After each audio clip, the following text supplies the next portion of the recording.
Hey everybody, Carol here with a spot of sunshine just for you. Just for you. So, hey, let's do this. Let's spread the smiles across the miles. Okay. Hey, spreading the smiles across the miles. We can do this. I know there are some of you that see this and go, yes. I know there's some of you that breeze by this and go, yeah, whatever. Hey, let's just do it. Do you know how easy this is to do? Do you know how easy to smile? We've heard this their whole lives. Just smile. You get involved. I do this. I'm reading or I get involved or I'm just so self-absorbed in not myself, not self-absorbed so much as just focused on my project, what's in front of me to do that I forget to smile. But I'm trying to be conscious about when I see other people on the street.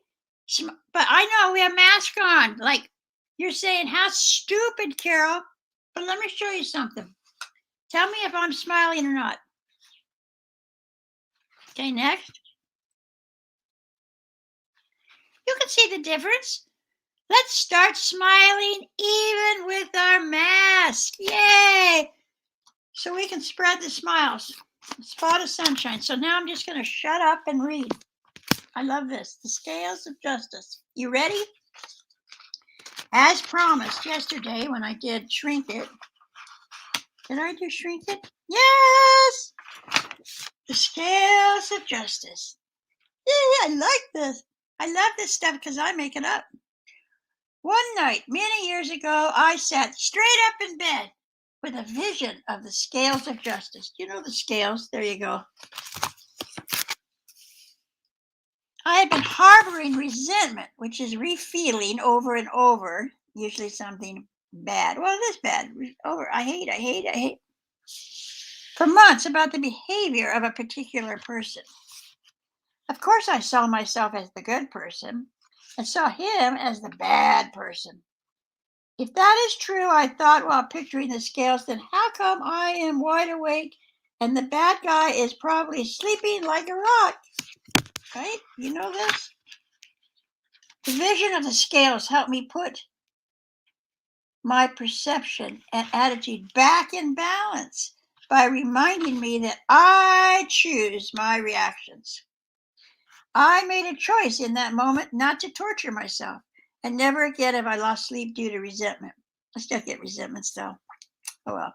I just picture those scales and I'm okay, but I don't lose sleep. Well, I'm okay as far as sleeping is concerned, but I realized I needed to begin work on a lifetime of resentments. And I did this by taking inventory in the attic of my life where my past is stored. However, like subconscious, where my past is stored. However, before I could get there, I needed to address my anger and rage. But how? How? I was way too angry to write. My teacher said, just start writing anyway, just one page, write down the name of someone. I couldn't do it. Any of you have that problem? They say, write, your teachers, your therapists, your counselor, write, just write about your feelings. Here's my feelings. Anyway, I would start raging at just the thought of someone in my past. I was no longer acting out violently against people or property that was not mine, but I raged and I smashed things, my own things. Crazy. People kept telling me I needed to deal with my anger, and that made me angry.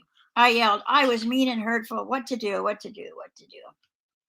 When I was angry, I felt like a balloon filled to the brim with air had been let go inside of me. Have you ever seen that? The balloon, it goes, the balloon.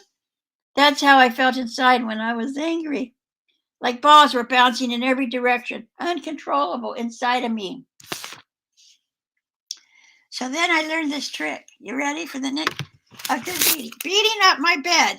Beating up my bed. You guys need to get this book. I'm telling you, change this change. One day I got the wild idea to beat up my bed. Yes, because I was used to beating up stuff. Yes, every time I felt the rage, I would pummel my bed until the energy inside of me dissipated. Of course, I wasn't always at home, so I occasionally had a few slips of the tongue, but more often I would hold my anger inside, knowing my bed and some sweet release was waiting for me when I did get home. Releasing the energy of anger within me, I was then able to finally enter into the attic of my being to start rummaging through everything buried there. In my attic, I found the clues for beginning my journey back to me. So I just mentioned the attic, our subconscious, and now I'm going to do the chapter on the attic. But I want to say one more thing about the beating. I think that's why I was so violent, because I all those years, and I'm not anymore, is because I had that energy inside of me that I needed to release and didn't know how. So I smashed people, places, and things. And then I turned to smashing my bed, which I have not done in decades. But I used to do it every day, just pummel my bed till I would release that. So I finally got in touch with what was making me angry. So if you're an angry person and you don't know what to do with your anger and you want to contain yourself because everyone says, control yourself, you know what? Screw them. Beat up your bed until you can learn to dissipate the energy so you can sit down and write. You start to get in touch with your feelings, and trust me, it can and will disappear if you are diligent about this. You don't have to be angry your whole life. And I get angry because that's healthy and that's normal, but I don't have to be an angry person. Yay. So here we are in the attic. I love this part. The attic. But I think I'll read it tomorrow because I talk too much. And will I read it tomorrow? Yeah, because it's already 6:45 minutes. So I'm going to read that tomorrow because it's one of my favorite parts, and I'll probably talk a lot again. It's what controls our behavior. The addict, everything in your subconscious, the addict, I call it. It controls everything you do because it's the storehouse for your whole life. So go out there and spread the smiles, and I'll see you again tomorrow or the next time you tune in. Bye.